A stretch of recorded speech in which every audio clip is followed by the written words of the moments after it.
നീ മാത്രമാണ് എന്റെ ജീവിതം എന്ന് കരുതി ജീവിച്ചുകൊണ്ടിരിക്കുന്നവനാ ഞാൻ. അറിയാവുന്ന കാര്യം തന്നെ പിന്നെയും പിന്നെ പറയുന്നത് എന്തിനാ?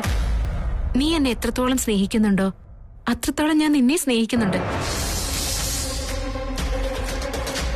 പ്രേമം? നിനക്ക് എന്നോട് എന്നോട് എന്നോട് പ്രേമമാണെന്നോ?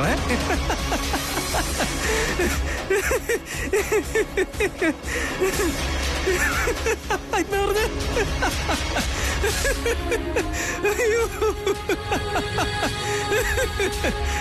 നീ എന്തിനാ ഇങ്ങനെ ചിരിക്കുന്നേ?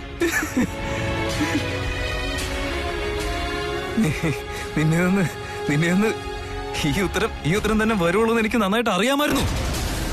അതിനാ ഞാൻ പ്രണയം എന്നാൽ എന്താണെന്ന് ആദ്യമേ തന്നെ ചോദിച്ചത്. അതിന് നീ എന്താ പറഞ്ഞ? പ്രണയം എന്നാൽ വികാരമാണെന്ന് പറഞ്ഞു. ഞാൻ അതിന്റെ കൂടെ വിശ്വാസവും ചേർത്ത് വെച്ചു. വിശ്വാസം വിശ്വാസം വിശ്വാസം എന്നാൽ നിനക്കുണ്ടല്ലോ പ്രണയത്തെ പറ്റി സംസാരിക്കാൻ ഒരു അർഹതയും ഇല്ല ശിവാനി. അതിലുള്ള വിശ്വാസം തന്നെ നീ നശിപ്പിച്ച് കളഞ്ഞിരിക്കുക.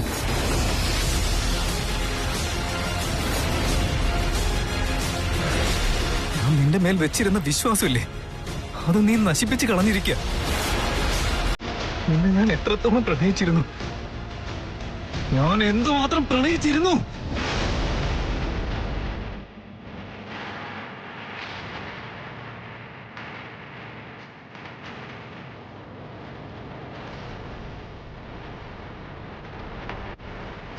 നീ എന്റെ വിശ്വാസത്തെ വഞ്ചിച്ചില്ലേ? നീ എന്റെ പ്രണയത്തെ പൂർണ്ണമായിട്ടും നശിപ്പിച്ചു കളഞ്ഞില്ലേ? തൃശൂൽ, ദൈവം ഇത് നീ ഓരോന്നിങ്ങനെ പറയരുത്. നിനക്ക് എന്റെ തലയ്ക്ക് ഭ്രാന്തുണ്ടോ? ഇല്ലായിരുന്നു. മുൻപ് തലയ്ക്ക് ഒരു വെളിവില്ലായിരുന്നു. എന്നാലിപ്പോ എല്ലാം ശരിയായിക്കൊണ്ടേയിരിക്കുക. എന്താ നീ സംസാരിക്കുന്ന തൃശൂൽ? ഒന്ന് തെളിച്ച് പറയാമോ? ഓ, എല്ലാം തുറന്നങ്ങ് പറഞ്ഞാലോ ശിവാനി. മുഖം മൂടി വെച്ചുകൊണ്ടുള്ള ജീവിതം ഒരുപാട് നാൾ മുന്നോട്ട് കൊണ്ടുപോകാൻ പറ്റില്ലെന്ന് നിനക്ക് അറിയില്ലേ ശിവാനി?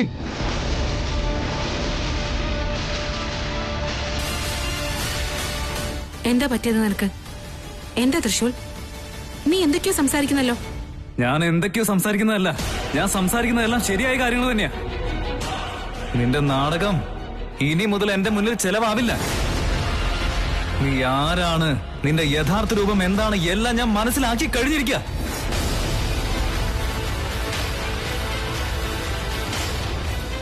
ഇത്രയും ദിവസങ്ങൾ ഞാൻ കാത്തിരിക്കായിരുന്നു. ഭ്രാന്ത് പിടിച്ച് നടക്കായിരുന്നു ഞാൻ. ഇച്ഛാധാരിയായ നാഗറാണി വേറെ ആരുമല്ല, അത് നീ തന്നെയാണ് ശിവാനി.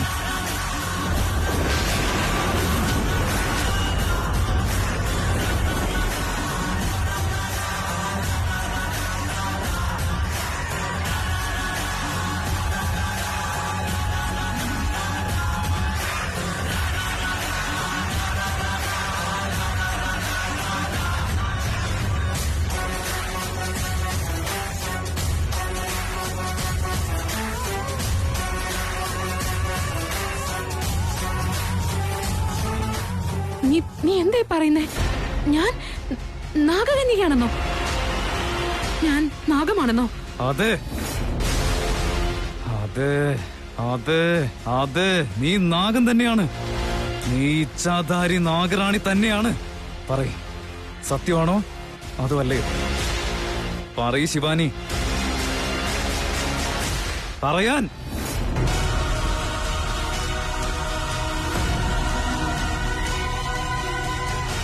നിനക്കെന്താ പേടിയാവുന്നുണ്ടോ? തൃശൂൽ, അയ്യോ, നീ എന്തിനാ ചിരിക്കുന്നെ? പിന്നെ എന്താ ഇങ്ങനെ തമാശ പറയുമ്പോ ഞാൻ പിന്നെ എന്താ വേണ്ടത്?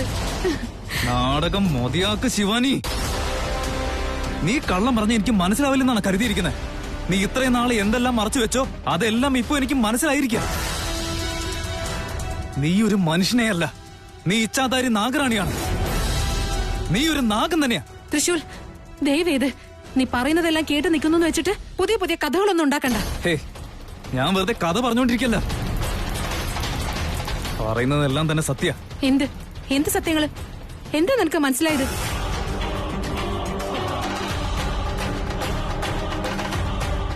അല്ല, അപ്പൊ നീ പറഞ്ഞു വരുന്നത് എന്താ ഞാനിപ്പോ കള്ളം പറയാണെന്നോ? എനിക്ക് ഒരു കാര്യങ്ങളും അറിയില്ലെന്നാണോ? നോക്ക് നോക്ക്, എനിക്കറിയാവുന്ന സത്യങ്ങള് നീ തന്നെ നിന്റെ കണ്ണ് തുറന്നൊന്ന് നോക്ക്.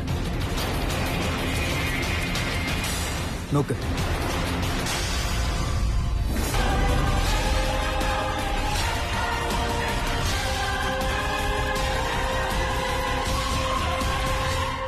ഹേ ഭോലേനാഥ, പ്രണയം വളരേണ്ട മനസ്സിൽ ഭയം വളർത്തുകയാണല്ലോ പ്രഭോ. ദൂരെ പോയാൽ ഒരിക്കലും അടുക്കാത്ത ശക്തി, ഒന്നാവാൻ സമ്മതിക്കാത്ത ഈ ശൂദ്രശക്തി, അവൻ അവളെ മനസ്സിലാക്കുവാൻ അവൻ ആദ്യം അവനെ അറിയണം. അറിയിച്ചാലും ഭഗവന്ത. ജയ് ഭോലേനാഥ. ഗുരുക്കളെ, എന്തുമാത്രം കഷ്ടപ്പെട്ടു. ഒരാളെയും വിടാതെ എല്ലാവരെയും ശ്രദ്ധിച്ചു. എന്നിട്ടും ഇച്ഛാധാരി നാഗങ്ങൾ മാത്രം നമ്മുടെ കണ്ണിപ്പെട്ടില്ല. പക്ഷേ ആ ക്ഷേത്രത്തിന് ചുറ്റും പച്ചനിറം തന്നെയല്ലേ? എന്നിട്ടും നമുക്കിതുവരെ കാണാൻ പറ്റിയില്ലല്ലോ. അപ്പൊ നാഗങ്ങൾ ക്ഷേത്രത്തിൽ തന്നെ ഉണ്ടായിരുന്നോ? ഇത് സത്യമാണോ? എന്നിട്ടും നമ്മുടെ കണ്ണിൽ എന്താണ് അത് കാണാത്തെ? അവരെവിടെയോ ഒളിച്ചിരിക്കുകയാണ്.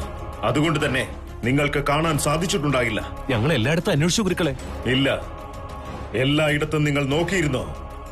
ശ്രീകോവിലിനുള്ളിൽ നോക്കിയിരുന്നോ? അല്ല ഗുരുക്കളെ, അവിടേക്ക് എങ്ങനെ മനുഷ്യരൂപത്തിൽ പോകാൻ കഴിയാ? പാമ്പിന്റെ രൂപത്തിൽ. അത് ദേവന്റെ തുളസിമാലയ്ക്കുള്ളിൽ പച്ച നിറത്തിലുള്ള നാഗമായി ഒളിച്ചിരിക്കുന്നു. മറ്റൊന്ന് ഏതെങ്കിലും കോണിൽ മൺകൂനയ്ക്കുള്ളിൽ ഒളിച്ചിരിക്കുകയായിരിക്കും. പൊത്തിൽ ഒളിച്ചിരിപ്പുണ്ടാവാം. അത് പുറ്റിലുണ്ടാകാം, മരത്തിലുണ്ടാകാം, മണ്ണിലുണ്ടാകാം, ഇലയിലോ വള്ളിയിലോ എവിടെയെങ്കിലും ഒളിച്ചിരിക്കുന്നുണ്ടാകാം. ഡേ ഭൂപതി, ഈ ഗുരുക്കൾ പറയുന്നത് കേട്ടില്ലേടേ? അവിടെ ഉണ്ടാകും, ഇവിടെ ഉണ്ടാകും. സിനിമയിലെ ഡയലോഗ് പോലെയാണല്ലോടെ ഇയാൾ ഓരോന്ന് പറഞ്ഞുകൊണ്ടിരിക്കുന്നത്. നോക്കണേ. കളിയാക്കുന്നോ? ആ, ഇത് തമാശ പറയാനുള്ള വിഷയമല്ല. ഞാൻ അവയെ നിങ്ങൾക്ക് കാണിച്ചു തന്നില്ലായിരുന്നെങ്കിൽ നിങ്ങളുടെ എല്ലാവരുടെയും ജീവൻ അതോടെ തീർന്നേനെ. ആര് വേണമെങ്കിലും ഏത് നിമിഷവും മരിച്ചു മണ്ണടിയാം. കാരണം എന്തെന്നാൽ നിങ്ങൾ ആരും നാഗങ്ങളെ കാണുന്നില്ല. എന്നാൽ ഓരോ നിമിഷവും ആ നാഗങ്ങൾ നിങ്ങളെ ശ്രദ്ധിച്ചുകൊണ്ടേയിരിക്കുന്നു എന്നത് പരമമായ സത്യമാണ്. സ്വാമികളെ, എന്തെങ്കിലും ചെയ്ത് അങ്ങനെ കണ്ടെത്താൻ നോക്ക്. എന്തെങ്കിലും ചെയ്തേ പറ്റൂ ഗുരുക്കളെ. അതും ഉടനെ തന്നെ വേണം. നമുക്ക് അന്വേഷിക്കാം എന്ന് കരുതി നിങ്ങൾ പറയുന്നത് പോലെ സംഭവിക്കില്ല. എന്റെ ഇച്ഛാനുസരണമേ നടക്കൂ. ചെല്ല്, അന്വേഷിക്കാം.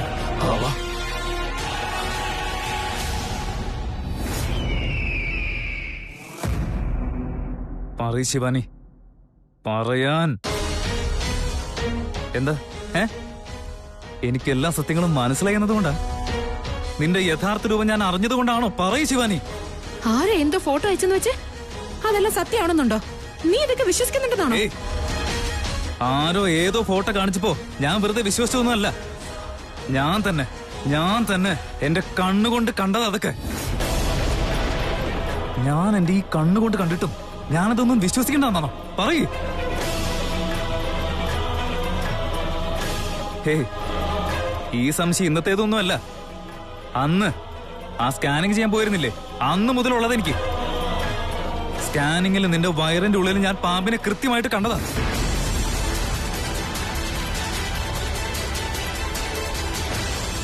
ആ സംശയത്തോടെ തന്നെ നീ എന്താണെന്ന് കൃത്യമായി അറിയാൻ നിന്റെ മേൽ ചൂർണം പ്രയോഗിച്ചത് ഞാനാ.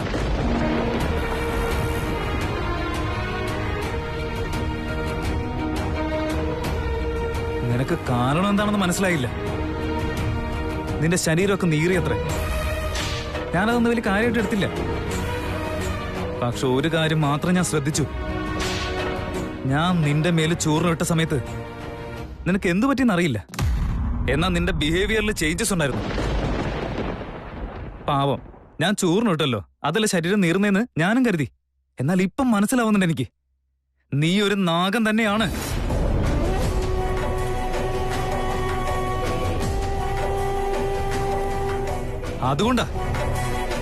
അതുകൊണ്ടാണ് നിന്റെ ശരീരം മുഴുവൻ നീറിയതും നിന്റെ ബിഹേവിയറിൽ ചേഞ്ചസ് വന്നതും. അതിനു വേണ്ടിയാ നിന്നെ അമ്പലത്തിലേക്ക് ഞാൻ കൂട്ടിക്കൊണ്ട് പോയത്. അവിടെ അവിടെ അവിടെ വെച്ച് തന്നെ എനിക്കെല്ലാം മനസ്സിലായി നീ നാഗറാണിയാണെന്നുള്ള സത്യം.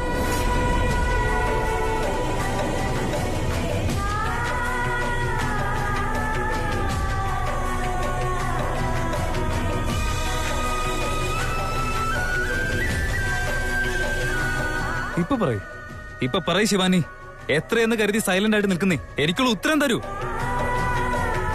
എന്റെ പ്രണയത്തെ എത്രമാത്രം ചതിച്ചെന്നറിയോ നീ? എന്റെ വിശ്വാസത്തിന് നീ ദ്രോഹം ചെയ്തില്ലേ? എന്തിനാ അങ്ങനെ ചെയ്തെന്ന് പറയ് ശിവാനി, എന്തിനാ അങ്ങനെ ചെയ്തെന്ന് പറയ്. നിന്നെ പ്രണയിച്ച എല്ലാവരും ഞാൻ എന്റെ ശത്രുക്കളാക്കി മാറ്റിയില്ലേ? നിന്നെ കല്യാണം കഴിച്ചിട്ട് ത്രിവിക്രമനോട് വൈരാഗ്യം വെച്ച് പുലർത്തി. നിന്നെ സപ്പോർട്ട് ചെയ്തിട്ട് അവസാനം എനിക്ക് അവനെ നഷ്ടമായി. അച്ഛനെ നഷ്ടപ്പെടുത്തിയില്ലേ? എല്ലാവരും നഷ്ടപ്പെടുത്തിയില്ലേ? അവസാനം ഞാൻ ഒറ്റപ്പെട്ടു പോകുന്ന അവസ്ഥയിലാക്കിയില്ലേ നീ? ഞാൻ നിന്നോട് എന്ത് തെറ്റാ ചെയ്തേ? എന്നോട് എന്തിനിങ്ങനെ ചെയ്തേ? പറയ് ശിവാനി, എന്നോട് ഇങ്ങനെയൊക്കെ ചെയ്ത് എന്തിനാണെന്ന് പറയാൻ.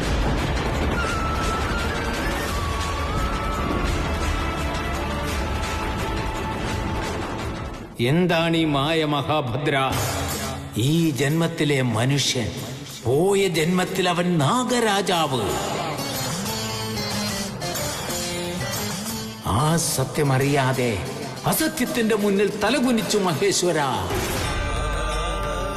നാഗം സ്വന്തം ചർമ്മം മാറ്റുന്നത് പോലെ അവൻ അവന്റെ മനസ്സിന്റെ ചർമ്മവും മാറ്റിയിരുന്നെങ്കിൽ മഹേശ്വര. ഡീസൽ വില അങ്ങനെ 100 രൂപയായി. അല്ല, ആളിയ ഋഷികേശി പോയിട്ട് ഇതുവരെ വന്നതേ ഇല്ലല്ലോ. വരാൻ ഇനിയും എത്ര ദിവസം ആവും എന്തോ? ഞാനും അത് തന്നെയാ ചിന്തിക്കുന്നത്. പോയിട്ടൊന്ന് ഫോൺ വിളിച്ച പോലും ഇല്ല. അയ്യോ, അവര് പിരിഞ്ഞു പോയല്ലോ. ഇനി അവർ ഒരിക്കലും കാണില്ലേ? വിധി എത്ര ക്രൂരമാണ്. മോളെ, നീ ഏതെങ്കിലും സിനിമയാണോ കാണുന്നത്? അങ്കിൾ, കാട്ടുചെമ്പകം എന്ന് പറഞ്ഞ സിനിമയത്. ഇന്റർവെൽ ആവുന്നതിന് മുൻപ് ഹീറോ ഹീറോയിനും പിരിഞ്ഞുപോയി. അവരൊന്നിച്ചോളും, വിട്. സിനിമയല്ലേ. എന്നാ ജീവിതത്തിലായിരുന്നെങ്കിലേ ഒരു കാരണവശാൽ ഒന്നിക്കില്ലായിരുന്നു. നീ എന്താ ഇങ്ങനെയൊക്കെ പറയുന്നേ? സിനിമയെക്കാളും അത്ഭുതമായിട്ട് എന്റെ മോനും മരുമോനും ജീവിക്കുന്നില്ലേ? ഭാര്യ ഭർത്താക്കന്മാരായ ഇങ്ങനെ ആയിരിക്കണം. എന്തൊരു സ്നേഹം, എന്തൊരു കരുതര. എല്ലാ കാര്യങ്ങളും അവരെ കണ്ടു പഠിക്കണം. ദമയന്തി, നിന്റെ മോനും മരുമോൾക്കും നിന്റെ ദൃഷ്ടി തന്നെ പതിക്കും. നോക്കിക്കോ, മക്കൾക്ക് അമ്മമാരുടെ ദൃഷ്ടി പതിക്കില്ലമ്മേ. അല്ല മോളെ, ഒരമ്മയായ നീ തന്നെ ഇങ്ങനെ സംസാരിച്ച പിന്നെ നാട്ടുകാരുടെ ദൃഷ്ടി വീഴാതിരിക്കുവോ?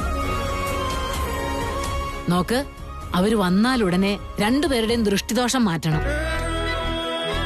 അങ്ങനെ ചെയ്ത ഒരു 100 വർഷം ഒരു പ്രശ്നമില്ലാതെ വളരെ സന്തോഷത്തോടെ അവര് സുഖമായിട്ട് ജീവിക്കും. അവര് സുഖമായിട്ടിരിക്കും അമ്മേ. എപ്പോഴും അവര് നന്നായിട്ട് തന്നെ ജീവിക്കും. നമ്മുടെ ആശീർവാദത്തെക്കാളൊക്കെ അവരുടെ സ്നേഹമാ വലുത്. ഒരാള് മറ്റൊരാളെ വിട്ടുകൊടുക്കാത്ത സ്വഭാവം അവർക്കുള്ളതുകൊണ്ടാ രണ്ടുപേര് സന്തോഷമായിട്ട് ജീവിക്കുന്നത്. അതെന്ത് തന്നെയാണെങ്കിലും അവര് വന്നാലുടനെ നീ ദൃഷ്ടി ഒഴിയണം. ശരിയമ്മേ. വീണേ, അവര് രണ്ടുപേരും വന്ന ഉടനെ പറയണേ, ദൃഷ്ടിദോഷം മാറ്റണം.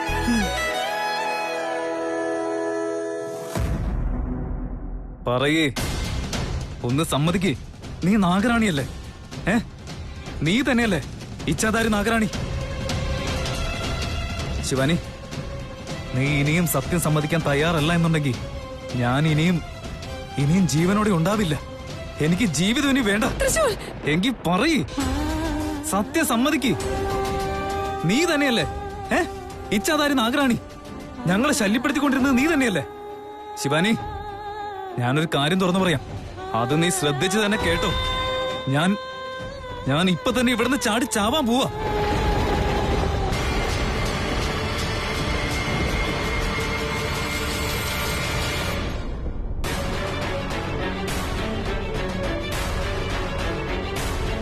നീ പറയില്ലേ?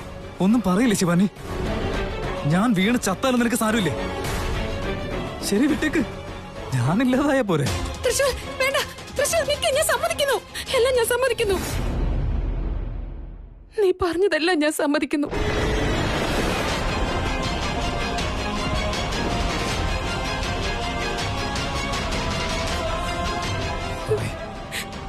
എല്ലാം പറയ് ശിവാനി. അതെ, നീ പറഞ്ഞതെല്ലാം സത്യമാണ്.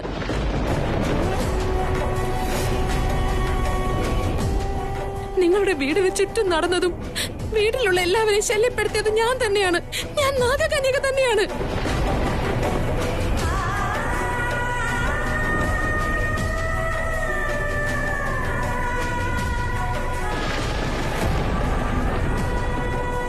എന്തിനാ ശിവാനി, എന്തിനാ നീ ഇതെല്ലാം എന്നിൽ നിന്ന് മറച്ചു വെച്ചത്?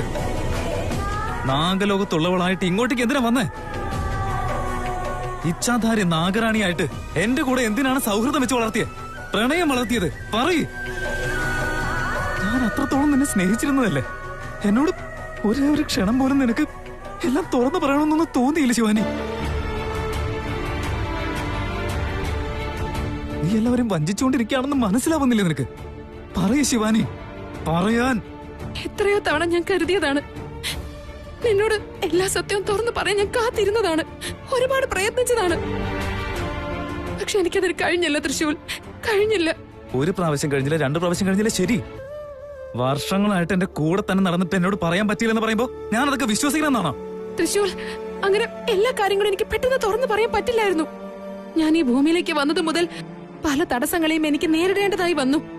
ആ പ്രശ്നങ്ങളെല്ലാം പരിഹരിക്കപ്പെട്ട് എന്റെ ജീവിതം വീണ്ടും നല്ല രീതിയിലാകുമെന്ന് പ്രതീക്ഷിച്ചപ്പോ ഇതാ വീണ്ടും പ്രശ്നങ്ങള്. എല്ലാം വരുത്തി വെച്ചത് നീ തന്നെയാ. നീ ഒരു നാഗറാണി അല്ലായിരുന്നെങ്കിൽ എല്ലാം ശരിയായേനെ. ത്രിവിക്രം നിന്നെ ശല്യം ചെയ്യാൻ വരില്ലായിരുന്നു, നിന്നെ കൊല്ലാനായിട്ട് മുതിരില്ലായിരുന്നു. അത് മാത്രമല്ല, നിന്റെ ജീവൻ എടുക്കാൻ വേണ്ടി എന്റെ അച്ഛൻ വരില്ലായിരുന്നു. നിന്നെ വിശ്വസിച്ച് ഞാൻ എന്റെ വീട്ടുകാരെ മുഴുവൻ എതിർക്കില്ലായിരുന്നു. നിന്നെ ശല്യപ്പെടുത്തിയവരെയെല്ലാം നിനക്ക് വേണ്ടി ഞാൻ തന്നെ എതിർത്ത് നിന്ന് കൊന്നു കളഞ്ഞില്ലേ? അയ്യോ, ഞാൻ ഇതുവരെ എന്തൊക്കെ ചെയ്തു കൂട്ടി, എന്ത് അപരാധമൊക്കെ കാണിച്ചത്. ത്രിവിക്രം മരിക്കാറായപ്പോ എന്താ പറയാൻ ശ്രമിച്ചിരുന്നു? അവൻ എന്താ പറയാൻ ശ്രമിച്ചതെന്ന് എനിക്കറിയില്ല. അതുപോലെ അച്ഛൻ പറയാൻ ശ്രമിച്ച സമയത്ത് പോലും എന്താ പറയാൻ വന്നെന്ന് ഞാൻ മനസ്സിലാക്കിയില്ല. എന്നാൽ ഇപ്പൊ എല്ലാം ഞാൻ മനസ്സിലാക്കുന്നുണ്ട്. അവരന്നെല്ലാം പറയാൻ ശ്രമിച്ചത് നീ ഒരു നാഗറാണിയാണെന്ന് തന്നെയാ. പൊട്ടനാ, ഞാനൊന്നും മനസ്സിലാക്കിയില്ല. നിന്നെ വിശ്വസിച്ച് എന്തൊക്കെ കാര്യങ്ങളാണ് ഞാൻ ചെയ്തു കൂട്ടിയത്. അതാണ് ഞാൻ ചെയ്ത ഏറ്റവും വലിയ തെറ്റ്. എനിക്ക് ഒരു നിമിഷം പോലും നിന്റെ ഒരു കാര്യത്തിൽ ഒരു സംശയം പോലും തോന്നിയില്ലല്ലോ. പ്രണയത്തിന് കണ്ണില്ലെന്ന് പറയാറുണ്ട്. അത് സത്യമാണെന്ന് എനിക്ക് ഇപ്പൊ മനസ്സിലായി. ഇത്രയും കാലം പറ്റിക്കപ്പെട്ടിട്ടും പ്രണയമുള്ളത് കൊണ്ടൊന്നും മനസ്സിലാക്കാൻ പറ്റിയില്ല. പ്രണയത്തിന് കണ്ണില്ലല്ലോ. തൃശ്ശൂർ, ദേവി അങ്ങനെയൊന്നും പറയരുത്. ഞാൻ നിന്നോട് എല്ലാം മറച്ചു വെച്ചോന്നുള്ളത് സത്യം. പക്ഷെ നിന്നെ ദ്രോഹിക്കണം ഞാൻ ഒരിക്കലും വിചാരിച്ചിട്ടില്ല. പിന്നെ നിന്റെ ഉദ്ദേശം എന്തായിരുന്നു പറ? ഞങ്ങളെ ശല്യം ചെയ്യണമെന്നതായിരുന്നു നിന്റെ ഉദ്ദേശം? എന്റെ കുഞ്ഞുനാള് മുതൽ എന്റെ വീടിന് ചുറ്റും നടന്ന് ഞങ്ങളെ ശല്യപ്പെടുത്തണമെന്നതായിരുന്നു ഉദ്ദേശം. ഒരു ദിവസം പോലും എന്റെ വീട്ടുകാർ സമാധാനത്തോടെ ജീവിച്ചിട്ടേ ഇല്ല. അതിന്റെ കാരണം എന്താണെന്നറിയോ? നീ തന്നെയാ.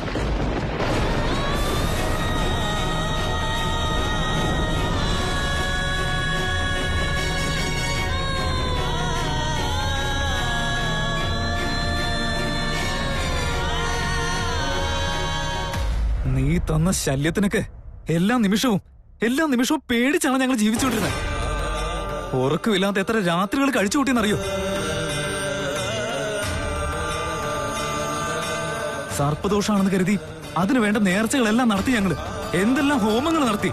പക്ഷെ അതൊന്നും തന്നെ വർക്കൗട്ട് ആയില്ല. കാരണം എന്താ?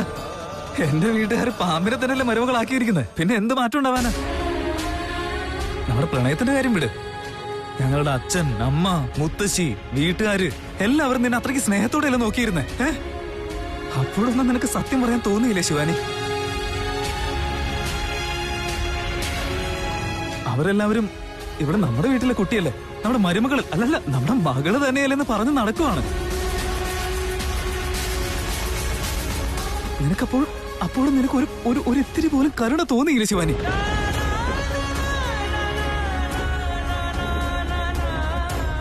എന്റെ വീട്, എന്റെ വീട്ടുകാരെ ഒരുപാട് സ്നേഹിക്കുന്നുണ്ടെന്ന് പറഞ്ഞില്ലേ? ഇതാണോ നിന്റെ സ്നേഹം?